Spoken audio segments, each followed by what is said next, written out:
देख रहे हैं सी न्यूज भारत। मैं हूं आपके साथ आकांक्षा यादव। वक्त हो चुका है न्यूज आवर का, तो चलिए रुक करते खबर की तरफ। अंतर्राष्ट्रीय हिंदू महासंघ के द्वारा 6 दिसंबर को बाबरी विध्वंस की वर्षगांठ को शौर्य दिवस के रूप में हर्षोल्लास के साथ मनाया गया, जहां इस मौके पर राष्ट्रीय अध्यक्ष सुनील शुक्ला ने बताया कि हम प्रत्येक वर्ष आज के दिन को शौर्य दिवस के रूप में हर्षोल्लास के साथ मनाते चले आ रहे हैं। वहीं आज के आयोजन में कवि सम्मेलन, सम्मान समारोह व नए सदस्यों को शपथ दिलाकर पद के अलंकृत किए जा रहे हैं। वहीं कार्यक्रम में राष्ट्रीय अध्यक्ष सुनील शुक्ला, कवि विख्यात मिश्रा, आलोक मिश्रा समेत कई लोग मौजूद रहे। जो आज का कार्यक्रम है उसके विषय में थोड़ा सा बताएं। मेरा नाम सुनील शुक्ला है और मैं अंतर्राष्ट्रीय हिंदू महासंघ भारत का राष्ट्रीय अध्यक्ष हूँ और हमारे प्रदेश अध्यक्ष सुमित कटियार जी हैं। चूँकि आज 6 दिसंबर है और आज ही के दिन बाबरी मस्जिद नामक कलंक को ढहाया गया था और इस दिन को हम लोग शौर्य दिवस के रूप में मनाते चले आ रहे हैं विगत कई वर्षों से।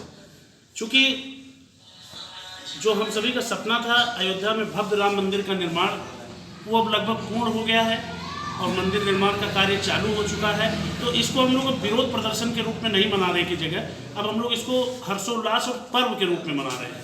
उसी क्रम में आज का ये जो कार्यक्रम है, इसमें हमारे जो प्रदेश के प्रवक्ता भी हैं और वीर रस के बहुत ही ओजस्वी कवि, राष्ट्रीय कवि हमारे प्रिय भाई प्रख्यात मिश्रा जी हैं, जो हमारे संगठन के प्रदेश के प्रवक्ता भी हैं और उनके सानिध्य में आज ये कवि सम्मेलन का भी आयोजन यहाँ पे किया गया है, जिसमें तमाम एक से एक ओजस्वी कवि आज अपनी कविताएं पढ़ेंगे और यहाँ पे जिन्होंने भी समाज के लिए, धर्म के लिए कुछ भी अपना हिंदुत्व के लिए योगदान किया, उनको सम्मानित भी किया करने का एक क्रम रखा गया है, जिसमें किया भी गया है। जिसमें सीटू शुक्ला जी हैं जो अपना रोटी सेवा संस्थान के नाम से एक सामाजिक संस्था चलाते हैं, जो लोगों को आज भी कोरोना टाइम से विगत कई मुझे लगता है वर्षों से लोगों को खाना पहुंचाने की व्यवस्था करते हैं। और हमारे धर्माचार प्रकोष्ठ के पंडित देवेंद्र मिश्रा जी जो धर्म के माध्यम से और पूजा पाठ के माध्यम से लोगों को जागृत करते रहते हैं, उनका भी सम्मान किया जाएगा। और इसी क्रम में और भी कवि हैं और हमारे भाई जो हमारे प्रदेश के प्रवक्ता हैं, छोटे भाई लोकेश द्विवेदी जी, आप भी अपनी बात को रखेंगे। मैं चाहूँगा सबसे पहले विख्यात मिश्रा जी अपनी बातों को रखें। बहुत बहुत धन्यवाद भैया। और निश्चित रूप से आज का जो यह मैं तो कहता हूँ कि बहुत ही पवित्र दिन है। पवित्र दिन इसलिए है कि जब हमने स्वतंत्रता की लड़ाई लड़ी, तो यह स्वतंत्रता की लड़ाई सिर्फ आर्थिक रूप से नहीं लड़ी, सिर्फ सांस्कृतिक रूप से नहीं लड़ी, हमने इसे सांस्कृतिक रूप की लड़ाई लड़ी है, सामाजिक रूप की लड़ाई लड़ी है। और निश्चित रूप से जो हमारा एक राष्ट्रीय प्रतीक है हमारे हिंदुत्व का या हमारे धर्म का, वो होते हैं हमारे प्रभु श्री राम। और आज़ादी के इतने वर्षों बाद तक 1990 तक अगर वहाँ पर बाबरी मस्जिद दिखती थी तो निश्चित रूप से ये नहीं कहा जा सकता था कि हम पूर्ण रूप से स्वतंत्र हैं। खैर, वहाँ स्वतंत्रता मिली, बाबरी विध्वंस हुआ, वहाँ कलंक मिटा और उसके बाद में तमाम प्रकार की चर्चा अभिचर्चा हुई। आज भी लोग कहते हैं राम और अयोध्या को लेकर के, मैं 4 पंक्तियों में उनको जवाब देना चाहता हूँ कि राम और अयोध्या एक दूसरे के लिए क्या है।